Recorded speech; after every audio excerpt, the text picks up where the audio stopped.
तो क्या हाल है दोस्तों। आ गया हूँ मैं मैच का रिव्यू लेकर। इंडिया और पाकिस्तान का जो महामुकाबला था, कहने को महामुकाबला था लेकिन वो ऐसा हुआ नहीं।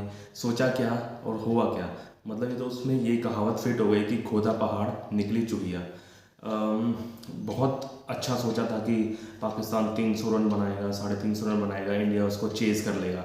एक अच्छा वीकेंड होगा, सैटरडे होगा, लेकिन हुआ कुछ भी नहीं। 191 रन बनाए और इंडिया ने इतनी जल्दी चेज़ कर लिया उसको। तो कुछ मज़ेदार नहीं रहा मैच। क्या सोचा था क्या हो गया। तो इंडिया ने बहुत ही तगड़ा बल्लेबाजी करी, बॉलिंग करी, फील्डिंग करी, हर डिपार्टमेंट में अच्छा रहा। और वहीं पाकिस्तान में पाकिस्तान को एज ए T20 आप टीम समझ सकते हो कि T20 अच्छी टीम है। उनके बॉलर्स भी T20 की कंडीशन में करते हैं बॉलिंग, बैट्समैन भी, और इवन फील्डिंग का तो खैर सेम ही रहेगी।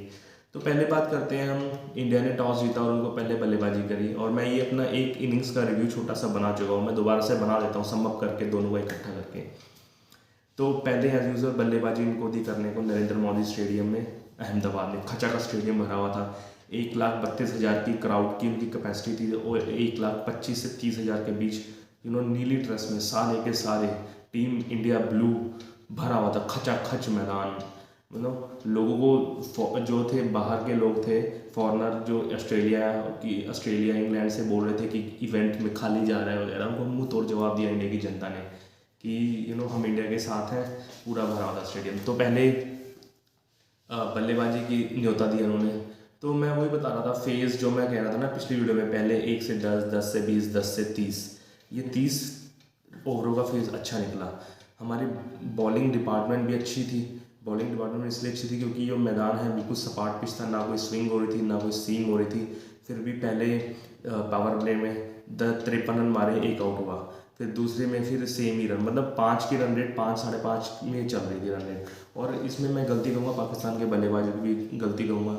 वो एक एक रन मतलब काउंटर अटैक नहीं कर रहे थे। वो पता नहीं क्या सोच रहे थे कि हम पहले अपनी विकेट संभालेंगे, बाद में काउंटर अटैक करेंगे। ये आज की क्रिकेट में नहीं चलता। आज की क्रिकेट काफ़ी चेंज हो चुकी है। तो बॉलिंग की शुरुआत करेंगे। बॉलिंग एज यूजल बुमराह से रहा, टॉप क्लास बॉलिंग की। भले इनको स्विंग और सीम ना मिल रही हो इस विकेट में, लेकिन उन्होंने अपनी स्किल दिखाई। स्किल की बदौलत बहुत ही तगड़ा बॉलिंग की। पहले हाफ में तो चलो इतना अच्छा नहीं किया दोनों ने, लेकिन दूसरे हाफ में बहुत ही अच्छा करा। फ़खर ज़मान को नहीं खिलाया, अब्दुल्ला शफीक को ओपन करने के लिए भेजा। काफ़ी अच्छा खेल रहे थे, लेकिन एज यूजल सिराज की स्किल देखिए। उन्होंने कटर यूज़ करी, कटर भी नहीं यूज़ करी, अंदर को आ गई बॉल। अब देखिए स्विंग और स्विंग बिल्कुल नहीं थी, फिर भी उन्होंने अपनी स्किल का यूज़ करते हुए इन स्विंग अंदर आ गई बॉल, और वो LBW प्लम हो गया। अब्दुल्ला शफीक आउट, एक आउट हो गया था। 10 ओवर में 53 रन बन गए थे और एक आउट। फिर बाबर आजम आए। बाबर आजम का वही लग रहा था, मुझे लग रहा था आज चलेंगे बाबर आजम, क्योंकि मैं उसका बहुत बड़ा फ़ैन हूँ बाबर आजम का। लेकिन उन्होंने भी डिसअपॉइंट किया मुझे काफ़ी। रन बॉल खेल रहे थे। बाबर आजम का यही है कि मुझे लगता है कि वो एज ए विराट कोहली और बाबर आजम की तुलना में वो बीच में पड़ गए हैं। वो रन बॉल खेलते हैं, कभी कभी ऐसा लगता है कि वो अपने लिए खेल रहे हैं बाबर आजम। तो बहुत ही साधारण इनिंग्स थी, 50 रन की इनिंग्स, तुम आगे लेके जाओ। तो 155 में 2 आउट थे। ओपनर इमाम आउट हो गया था और अब्दुल्ला शफीक आउट हो गया था। 155 में 2 आउट हो गए थे 30 ओवर में।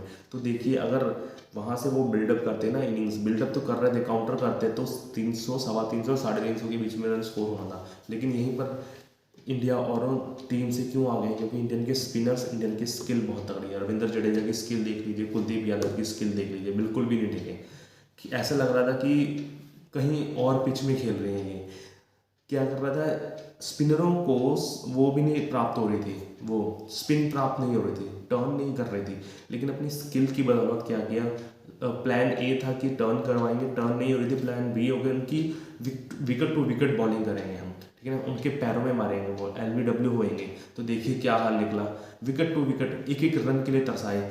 इकॉनमी बहुत तगड़ी है दोनों की, स्पिनरों की।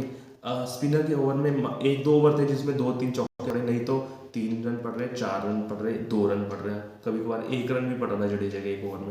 तो काफ़ी बांध दिया था और वहाँ बंदा बंदा महसूस कर रहे थे वो।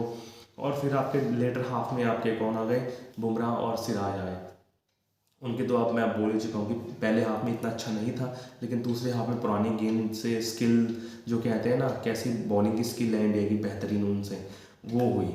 और धड़ाधड़ आउट होते गए। तो 100 पूरे ओवर भी नहीं खेले, 191 रन मारे 42.5 ओवरों में। और सभी ने हार्दिक से लेके रविंद्र जडेजा, कुलदीप यादव, सिराज, सब ने 2-2 विकेट ली, सिर्फ शार्दुल ठाकुर को छोड़कर। मैं ये कहना चाहता हूँ कि शार्दुल ठाकुर को नहीं खिलाना चाहिए टीम इंडिया को। शार्दुल ठाकुर के अलावा अश्विन को खिलाना चाहिए था, क्योंकि अश्विन बैटिंग भी उससे अच्छी कर लेता है और बॉलिंग भी उससे अच्छी कर लेता है। 2 ओवर किए इसमें शार्दुल ठाकुर ने, ये बच गया शार्दुल ठाकुर, मैं ये कह रहा हूँ कि इस मैच में। तो इंडिया की बैटिंग आई, इंडिया की बैटिंग 95, मैं बोल रहा था 95% इंडिया जीत जाएगी 191 रन के स्कोर में। और शुभमन गिल भी आ चुका था, और क्या शॉटे लगा शुभमन गिल ने, 3 चौके मारे, टकाटक शॉट मारे, एकदम क्लास। और चौथा चौका भी मार देना था शाहीन अफरीदी ने, ऑफ साइड में लूज बॉल थी, वो शताब खान की अच्छी फील्डिंग कह लीजिए या रिफ्लेक्सिव कह लीजिए या फिर किस्मत कह लीजिए शुभमन गिल की ख़राब थी, वरना ये मैच 30 ओवर की बजाय 22 या 23 ओवर में ख़त्म हो जाना था। लेकिन वही रोहित शर्मा भाई अपने बीस्ट मोड में आ रखे थे।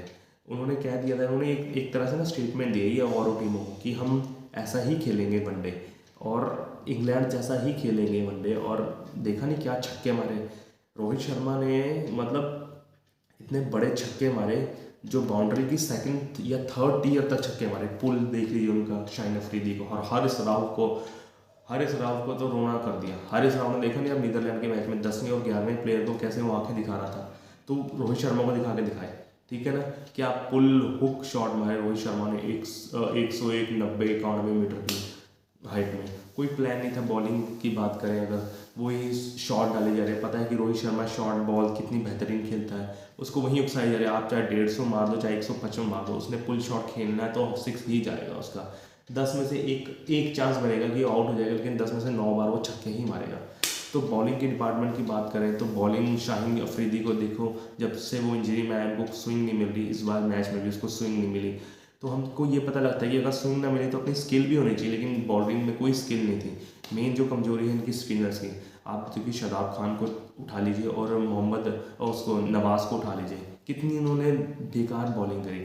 ऐसी बॉलिंग तो इंडिया के रणजी जो स्पिनर है वो भी नहीं कर रहे। अगर इन दोनों को फिट करें ना तो वो बांग्लादेश, इनका जो बॉलिंग अटैक है स्पिनर का, वो बांग्लादेश से भी बेकार है, इंग्लैंड से भी, सभी टीमों से इनका बेकार है स्पिन अटैक। और वहीं पर जो है, अगर आपको इंडिया में वर्ल्ड कप जीतना है, अच्छा करना है, तो आपका स्पिन अटैक बहुत ही अच्छा होना चाहिए, क्योंकि स्पिन अटैक मेन है आपका। वहीं पर ही जो बीच में जो गेम बनती है ना आपकी, 20 से 40 ओवर के बीच में जो गेम बनती है, 15 से लगा लीजिए अब, 15 से 40 ओवर के बीच में जो गेम बनती है वहीं पर डिसाइड होता है मैच। अगर आप धीरे खेलोगे तो उसका इफेक्ट 15 से 20 रन का, 40 से 50 रन कम बनेंगे, वही इफेक्ट होगा। और वही हुआ, साधारण गेंदबाजी रही, बैटिंग भी कोई काउंटर अटैक नहीं करा उन्होंने। इंडिया तो देख लीजिए आप कैसे काउंटर अटैक की एक तरह से स्टेटमेंट दी है। हाँ, बस ये हो गया कि विराट कोहली को उन्होंने आउट कर दिया। पॉजिटिव पॉइंट ये निकला कि पाकिस्तान ने विराट कोहली को आउट कर दिया। आउट भी क्या हुआ, वो होना नहीं था, उसने आउट हसन अली की शॉर्ट बॉल थी, तो खेलते खेलते वो बोलते ना law of averages, her match में तो रन नहीं मारेगा वो, ठीक है ना। चौथी या 5वीं इनिंग्स में तो कम स्कोर में आउट होएगा, तो नेचर का लॉ है, लॉ ऑफ एवरेजेस, कभी ना कभी तो फेलियर होएगा। तो वही हुआ उसका। बहुत ही करारी हारा पाकिस्तान के लिए। अब इंडिया को आगे क्या है, मेरे ख्याल से इंडिया ने सेमीफाइनल का डोर खड़खड़ा दिया है, अब वो तोड़ देगी, क्योंकि इंडिया के अभी 6 मैच पड़े हैं, नीदरलैंड, श्रीलंका। अगर आपको क्वालिफाई करना है सेमीफाइनल के लिए तो तकरीबन 6 या 7 मैच जीतने पड़ेंगे। इंडिया देखो नीदरलैंड से भी जीत जाएगा, श्रीलंका से भी जीत जाएगा, बांग्लादेश से भी जीत जाएगा, होप है जीत जाएगा 95%। तो ये 3 टीमों से हलवा टीम है, ये तीनों टीम से जीत जाएगा। वहाँ से 3 टीम जीती है, 3 मैच जीत चुके, 6 मैच हो गए। और जो मेन कंपटीशन के मैच एक तो इंग्लैंड, न्यूजीलैंड और साउथ अफ्रीका, ये 3 मैच है, तो इनमें से भी 1-2 मैच तो जीती जाएगा। मतलब सेमीफाइनल में तो मेरे ख्याल से अगर हम ऑन द पेपर कैलकुलेट करें या फिर थोड़ा सा हिसाब किताब लगाएं तो पहुंचा हुआ है सेमीफाइनल में।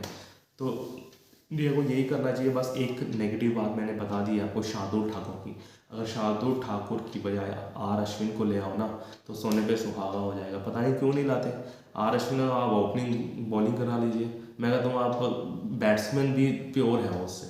तो मैं आशा करता हूँ कि आर अश्विन को खिलाएंगे।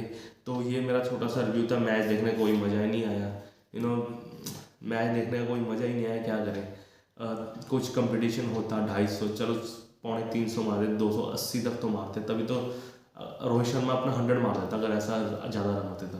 तो बस यही था, रिव्यू लेके आएंगे। अब देखते हैं कौन सा मैच होगा आज और कल के बारे में।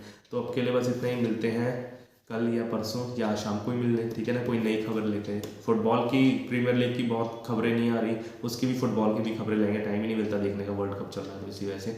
तो लाइक शेयर सब्सक्राइब कीजिए मेरे चैनल को और अपना प्यार बनाते रहिए। तो अब के लिए बाय।